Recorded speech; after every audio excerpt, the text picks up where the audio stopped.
Salam və vaxtınız xeyirli olsun dəyərli şagirdlər. Belə bir misala baxacağıq. Misala keçməzdən əvvəl sizə belə bir məlumatı xatırlatmaq istəyirdim ki, yay tətili müddətində 5-ci sinifdən 11-ci sinifə kimi riyaziyyatdan onlayn yay dərslərimiz olacaq.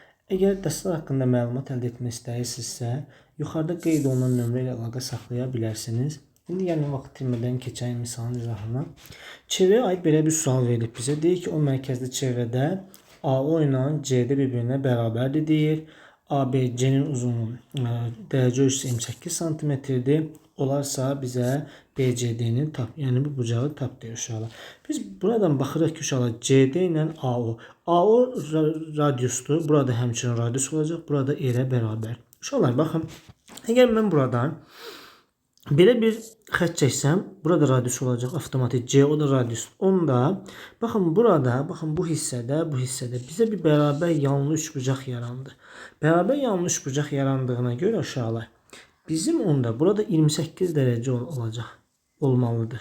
Çünki yan tərəflər bir-birinə bərabərsə otacaq bitişik bucaqlar da bir-birinə bərabər olmalı. Bura 28 dərəcədir. Sonra uşaqlar baxın, mən buradan bir xətt çəksəm, bax buradan bir xətt çəksəm, burada yeni üçbucaq alınır. DOC üçbucağı, DOC üçbucağımız da bərabər tərəfli üçbucaq alınacaq.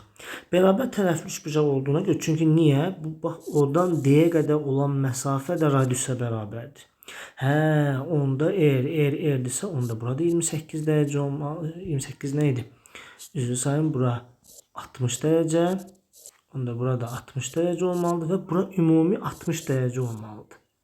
Bura 60, buradan çöldən yazıram 60 dərəcə. Amma bizə bu hissə 28. Deməli, bura neçə olmalıdır ki, bu ikisini toplayanda bizə 60-ı versin. 28 neçə gəlsə 60 eləyər? 32.